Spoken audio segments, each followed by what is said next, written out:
Hello students, कैसे हो आप सब। मेरा नाम है विशाल तिवारी और आज आप देखने वाले हो मोशन इन अ प्लेन के लेक्चर नंबर 4 को। लेक्चर नंबर 3 में हमने देखा था डॉट प्रोडक्ट क्या होता है, क्रॉस प्रोडक्ट क्या होता है, कैसे डॉट और क्रॉस प्रोडक्ट का यूज करके दो वेक्टर्स के बीच का एंगल निकाल सकते हैं, तीन वेक्टर्स कोप्लेनर हैं या नहीं है उसे चेक कर सकते हैं। तो अगर आपने अभी उस वीडियो को नहीं देखा तो आप उसको जाके देख लो, फिर यहां पर कंटिन्यू करो।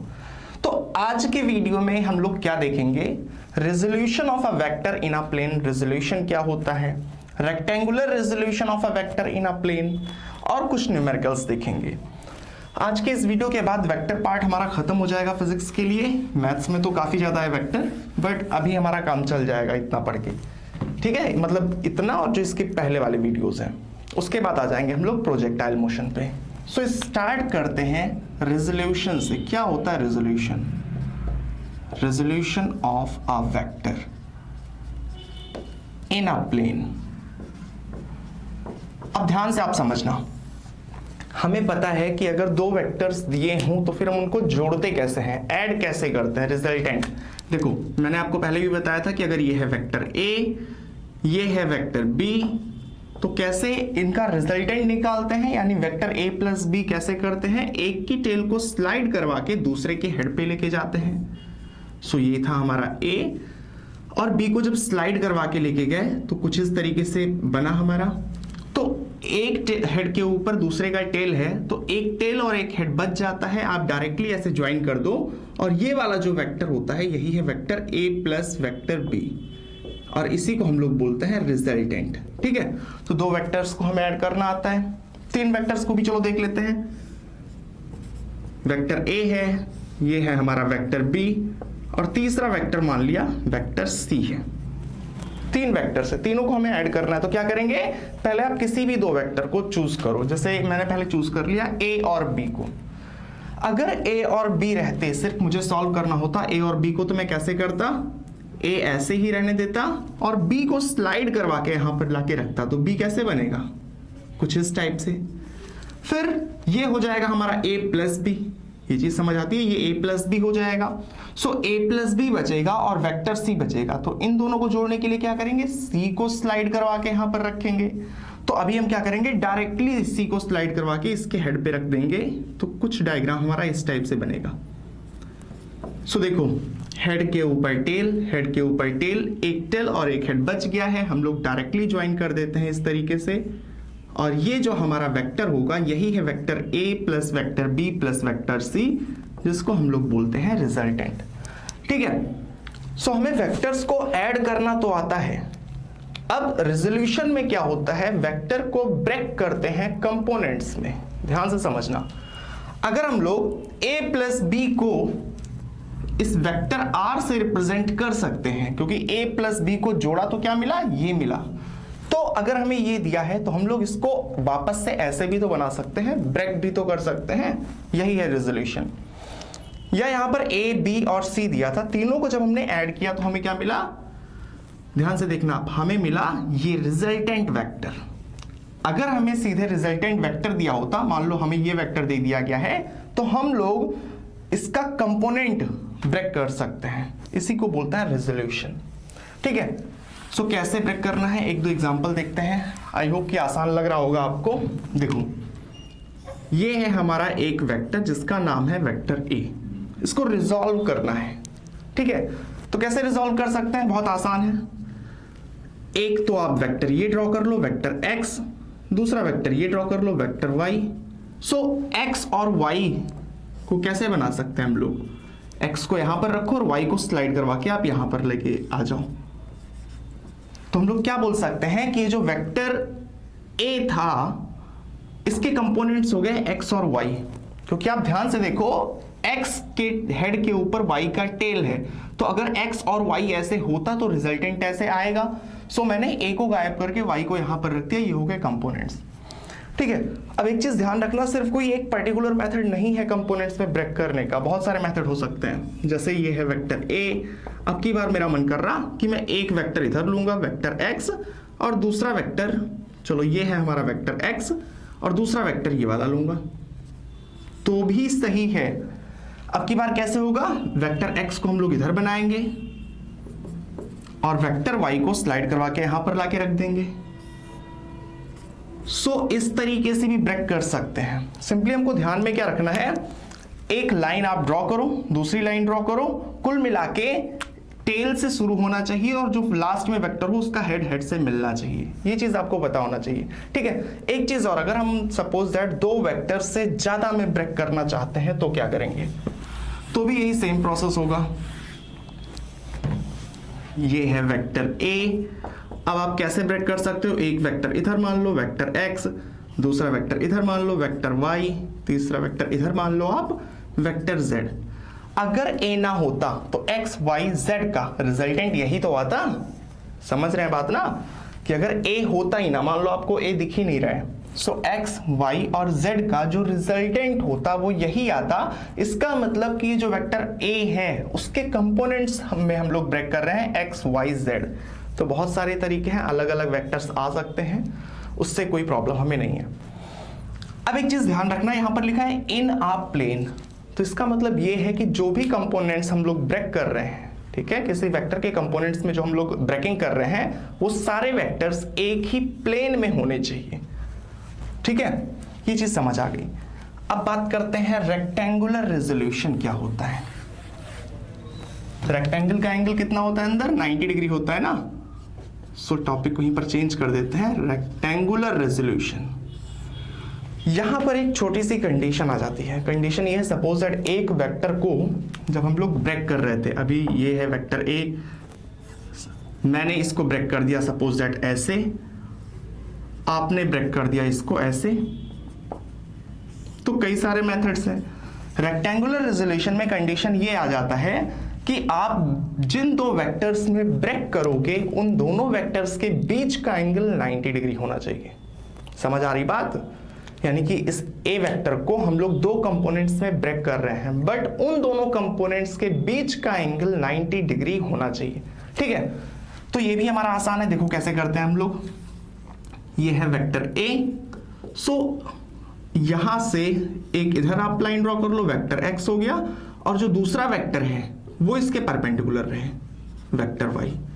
या फिर इसी वेक्टर को अगर आप ब्रेक कर रहे हो तो ऐसे भी कर सकते हो, वेक्टर ए है, एक वेक्टर आप इधर ले लो, दूसरा वेक्टर आप ऐसे ले लो, ठीक है। मतलब बहुत सारे तरीके हैं, बस ध्यान में हमें रखना है कि जो कंपोनेंट्स मिल रहे हैं उनके बीच का जो एंगल होता है वो 90 डिग्री होना चाहिए, ठीक है।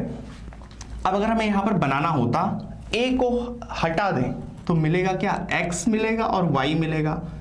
वाई को स्लाइड करवा के अगर यहां पर लाके रख दें तो कैसा दिखेगा हमारा diagram, vector X vector Y, ठीक है। इस तरीके से रिप्रेजेंट कर सकते हैं। और वहीं पर ये जो नीचे वाला डायग्राम है, अगर यहां पर ए को हटा के, ये था हमारा वेक्टर एक्स, ये था हमारा वेक्टर वाई, सो कैसे बना सकते हैं, अगर वेक्टर ए को हटा दें सो ये है हमारा वेक्टर एक्स और वेक्टर वाई कैसे चला जाएगा, कुछ इस टाइप से। सो वेक्टर ए का ये भी रेक्टेंगुलर रेजोल्यूशन है और ये भी रेक्टेंगुलर रेजोल्यूशन है। सो कोई एक मेथड नहीं है, बहुत सारे तरीके से ब्रेक कर सकते हैं, ठीक है। एक्स और वाई अगर यहां पर रिजल्टेंट निकालेंगे, इसको स्लाइड करवा के रखेंगे, ज्वाइन करेंगे तो भी ए मिलेगा, और यहां पर भी अगर वाई को यहां पर ले आके रखेंगे और ज्वाइन करेंगे तो भी हमारा ए ही मिलेगा। दोनों ही रेक्टेंगुलर रेजोल्यूशन है। अब हमें वैल्यू फाइंड करनी है, ध्यान से देखना, और यही इंपॉर्टेंट है, ये प्रोजेक्टाइल मोशन में काम आएगा, हर जगह पे काम आएगा। देखो सपोज दैट ये है हमारा कोऑर्डिनेट सिस्टम, ये एक्स एक्सिस है, ये है वाई एक्सिस, यहां पर कोई वेक्टर है जिसका मैग्नीट्यूड है आर। मैंने बोला था ना कि अगर मैंने इस तरीके से लिख दिया तो इसका मतलब आर वेक्टर है। मैंने सिर्फ आर लिखा है, तो आर लिखने का मतलब क्या है, आर मैग्नीट्यूड है, कोई नंबर है। अब सपोज दैट मुझे दो कंपोनेंट्स में ब्रेक करना है, मुझे ब्रेक करना है एक्स एक्सिस के अलोंग और ब्रेक करना है वाई एक्सिस के अलोंग। तो मैं कैसे ब्रेक करूंगा, एक वेक्टर हो गया हमारा ये आर एक्स और ये दूसरा वेक्टर कौन सा हो गया, आर वाई। सो कैसे निकालेंगे आर एक्स और आर वाई की value. Suppose that R X का मैग्नीट्यूड मैंने आर एक्स से डिनोट किया है और आर वाई का मैग्नीट्यूड आर वाई से। ये वाला एंगल हमारा सपोज दैट थीटा है, तो सबसे पहले आर की वैल्यू हमें पता रहेगी, 20, 30, 50 कुछ भी हो सकती है। हम लोग नेमिंग कर लेंगे, जैसे ओ ए बी। सो लिखेंगे हम लोग in triangle O A B, अगर आर एक्स की लेंथ निकालनी हो तो क्या करेंगे, cos theta. So cos theta equal to base upon hypotenuse. Base कितना है हमारा, ओ ए है, हाइपोटेन्यूज है हमारा O B. So cos theta equal to O A का लेंथ है आर एक्स, ओ बी का लेंथ है आर, यानी यहां से क्या आ जाएगा, R X equal to are cos theta. ठीक है, तो ये चीज हमें पता होनी चाहिए। दूसरी चीज, अगर हमको आर वाई की वैल्यू निकालनी होती, सो इसी ट्रायंगल में आप साइन थीटा ले लो। So sine theta equal to perpendicular upon hypotenuse. Perpendicular कितना है, ए बी, हाइपोटेन्यूज कितना है, O B. So sine theta equal to A B की वैल्यू है आर वाई, ओ बी की वैल्यू है आर, यानी कि आर वाई की वैल्यू आ गई आर साइन थीटा। ठीक है, ये चीज हमें समझ आ गई। चलो यहां पर मैं एक डायग्राम और बनाता हूं। ये था हमारा वेक्टर आर, जिसको हमने ब्रेक किया था आर एक्स और आर वाई में। सो ये था हमारा आर एक्स, ये वाला एंगल था थीटा, और ये जो आर वाई है इसको स्लाइड करवा के मैं लाके यहां पर अगर रखूं तो कैसा दिखेगा डायग्राम, ये दिखेगा हमारा। सो यहां से हमको एक चीज ध्यान रखनी है कि अगर कोई वेक्टर आर दिया है, रेक्टेंगुलर रेजोल्यूशन उसका हम कर रहे हैं, जो कंपोनेंट थीटा एंगल के साथ जुड़ा होता है। देखो आप यहां से आर एक्स हमारा थीटा के साथ जुड़ा हुआ है, तो इसकी जो वैल्यू आ रही है कितनी आ रही है, आर कॉस थीटा। और उसके अपोजिट वाला यहां पर जो उसका परपेंडिकुलर पड़ रहा है कंपोनेंट, वो होता है आर साइन थीटा। ठीक है, तो इस चीज को आपको ध्यान रखनी है। कई बार हम लोग कंपोनेंट्स को जल्दी जल्दी ब्रेक करेंगे, तो ये चीज हमें पता होनी चाहिए। एक छोटा सा एग्जांपल भी आपको करके दिखा दे रहा, ताकि कोई डाउट ना रहे। वीडियो समझ आ रहा हो बहुत अच्छी बात है, कोई डाउट अगर आ रहा हो तो फिर कमेंट कर देना। सपोज दैट ये है हमारा एक वेक्टर, मान लेते हैं फोर्स है ये, और इसकी वैल्यू कितनी है, 50 न्यूटन। हमें ब्रेक करना है दो कंपोनेंट्स में। मान लिया कि एक कंपोनेंट हमारा ये हो गया, दूसरा कंपोनेंट हमारा परपेंडिकुलर हो गया। ये वाला आपको एंगल दिया है 60 डिग्री। ठीक है, इसको मैंने fx से डिनोट कर दिया है, इसको मैंने fy से डिनोट कर दिया है। ये था हमारा f, ये वाला वेक्टर f था। तो f लग रहा था, दो कंपोनेंट्स में हमने डिवाइड किया, इधर और इधर। एक चीज फिर से बोल दे रहा हूं, जरूरी नहीं है कि कंपोनेंट्स आप x एक्सिस और y एक्सिस के अबाउट ही लो। हमारी जैसे जरूरत पड़ेगी हम उस डायरेक्शन में ले सकते हैं, लेकिन बस एक चीज का ध्यान रखना है कि दोनों कंपोनेंट्स के बीच का एंगल 90 डिग्री हो। ठीक है, जैसे अगर कोई वेक्टर ऐसे दिया है तो आप एक कंपोनेंट इधर भी ले सकते हो, दूसरा कंपोनेंट इधर भी ले सकते हो। ठीक है, ना ये x के अलॉन्ग है ना ये y के अलॉन्ग है, बट दोनों के बीच का एंगल 90 डिग्री होना चाहिए। ठीक है, सो अगर यहां पर बात करें तो ये था f, हमें fy निकालना है। तो ऐसा नहीं करना कि भाई मैंने ऊपर वाले को तो साइन थीटा बोला था, ये चीज नहीं ध्यान रखनी। हमें क्या ध्यान रखना है कि वेक्टर से जो थीटा एंगल से सटा हुआ कंपोनेंट है वो क्या होता है, r cos थीटा, यानी यहां पर क्या आएगा 50 cos 60, और उसके अलावा जो दूसरा वाला कंपोनेंट है वहां पर आता है r sin थीटा, यानी कि 50 sin 60। सो अगर इसको सॉल्व करेंगे तो cos 60 की वैल्यू होती है 1/2, सो 50 इंटू 1/2, यानी ये आ जाएगा 25। इसकी लेंथ है 25।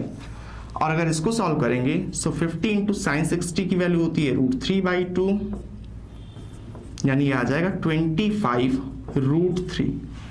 तो ये जो हमारा 50 था, इसको जब हमने कंपोनेंट्स में ब्रेक किया तो ये जो इसकी वैल्यू आ रही है ये आ रही है 25 न्यूटन, और ये आ रही है हमारी 25 √3।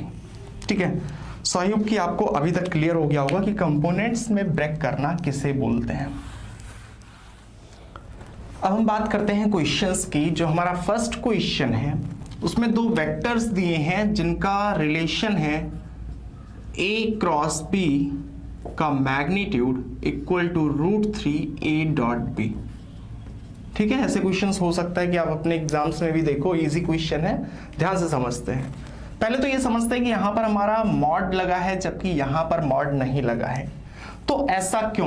मैंने आपको पहले भी बोला था कि जो a डॉट b होता है वो पहले से ही सिर्फ एक स्केलर क्वांटिटी, सिर्फ एक नंबर होता है, ठीक है। तो a डॉट b सिर्फ एक नंबर आएगा। बट अगर हम लोग इसी क्वेश्चन को इस तरीके से दे दें a cross b equal to √3 a dot b, तो ये क्वेश्चन ही गलत हो जाएगा। क्यों गलत हो जाएगा? ये वेक्टर है, मतलब यहां पर डायरेक्शन इंक्लूडेड है, जबकि यहां पर कोई डायरेक्शन नहीं, तो ये कभी भी इक्वल नहीं हो सकते, ठीक है। ये क्वेश्चन सही है।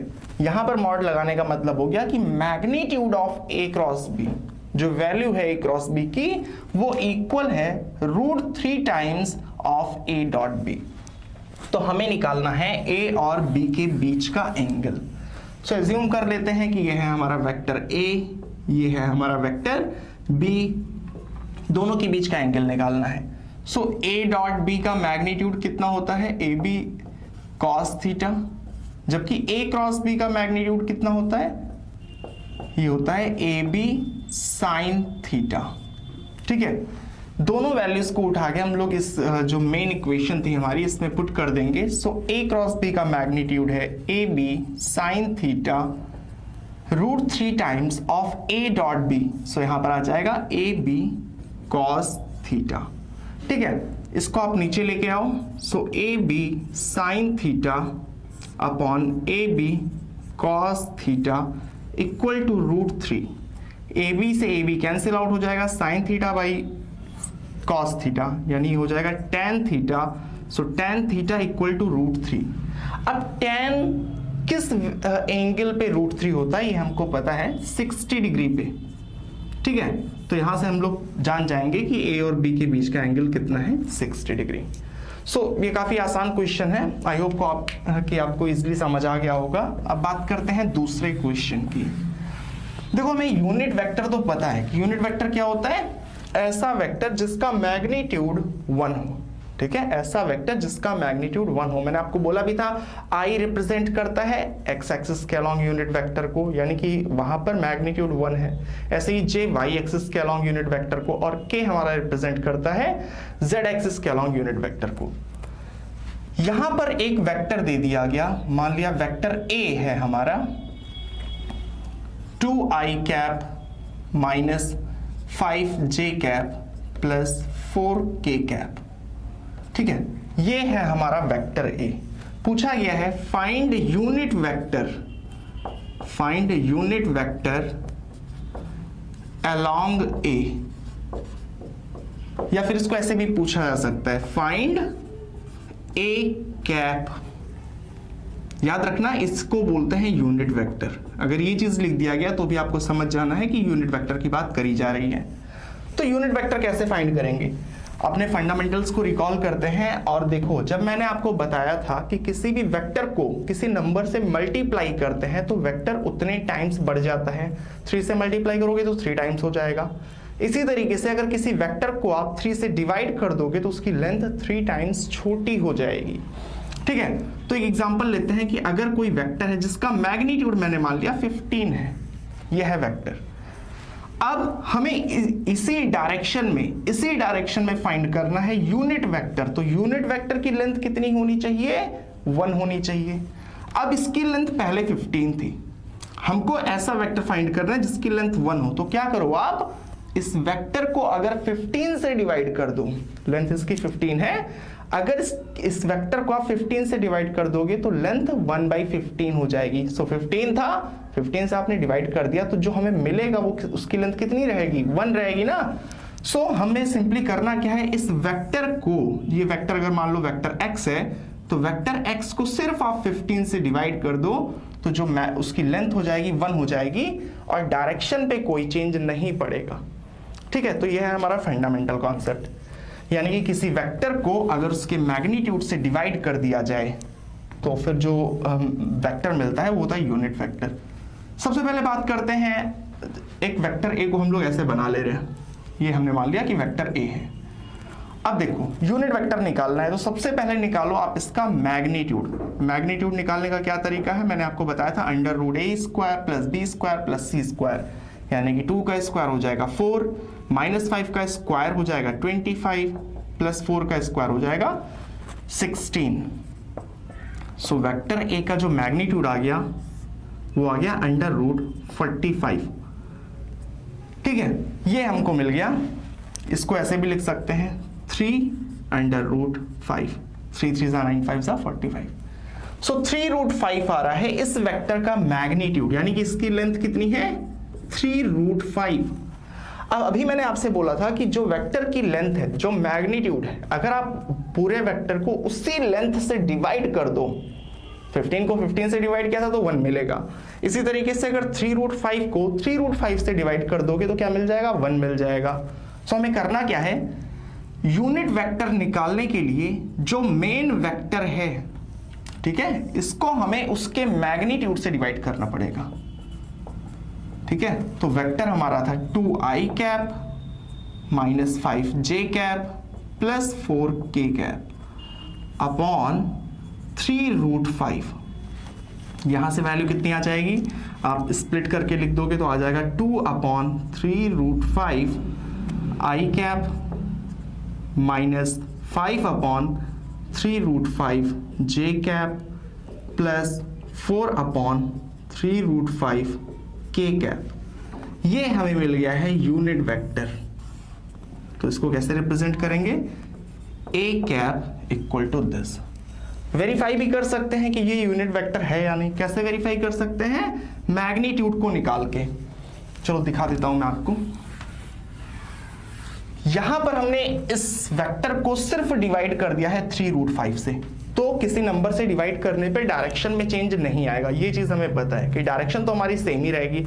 और मैग्नीट्यूड कितना होगा वेरीफाई कर लेते हैं। कैसे, अंडर रूट a स्क्वायर, सो 2 2 जा 4 अपॉन 3 रूट 5 का स्क्वायर हो जाएगा 45 प्लस 5 5 जा 25 अपॉन 45 प्लस 4 4 जा 16 अपॉन 45।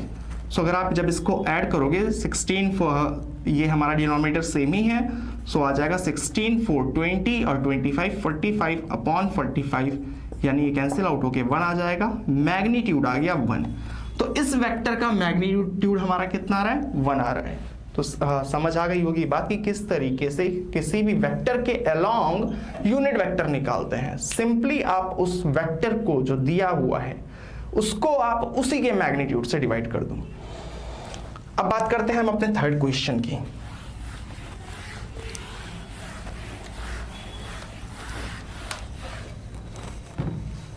जो थर्ड क्वेश्चन है हमारा, इसमें बोला जा रहा है at what angle the two forces A plus B and A minus B act so their resultant is under root 3a square plus B square.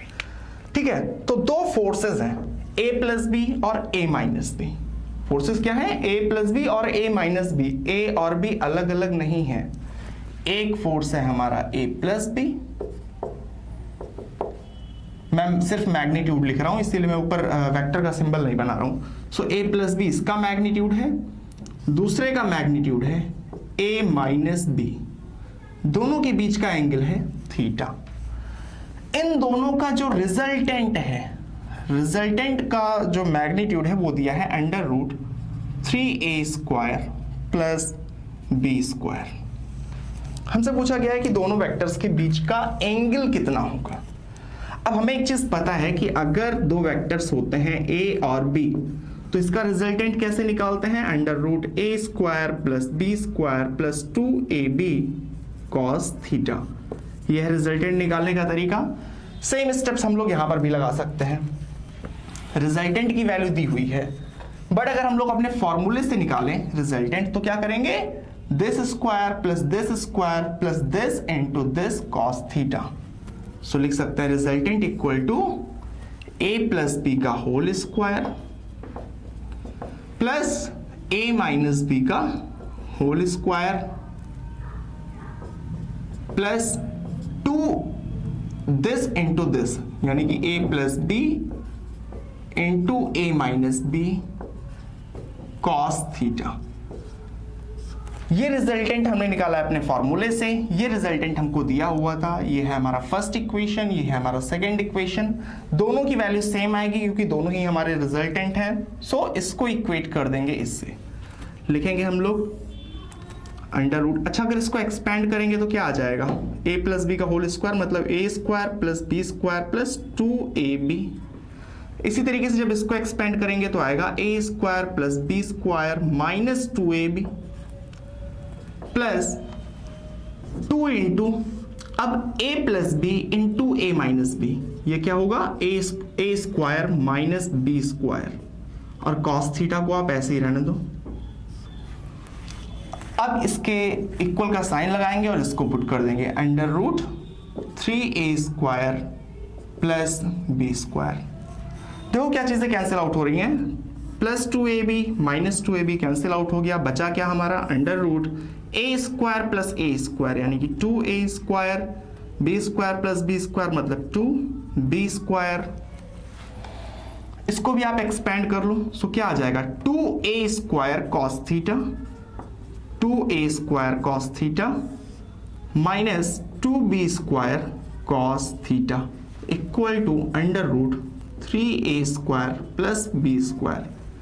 दोनों तरफ अंडर रूट का साइन है तो फिर हम लोग क्या कर सकते हैं, स्क्वायर कर सकते हैं दोनों तरफ और ये अंडर रूट हमारा हट जाएगा। तो मैं इस स्टेप में मैंने गायब कर लिया। अब आप देखो जहां पर a स्क्वायर है आप उसको कॉमन ले लो, जैसे इस टर्म में और इस टर्म में आप आप a स्क्वायर को सिंपली कॉमन ले लो, तो अंदर बचेगा क्या, यहां से a स्क्वायर कॉमन लिया तो बचा सिर्फ 2, और यहां से a स्क्वायर कॉमन लिया तो फिर क्या बचा 2 कॉस, या फिर आप 2a स्क्वायर कॉमन ले लो तो फिर क्या बचेगा, यहां बचेगा 1 और यहां बचेगा सिंपली कॉस थीटा।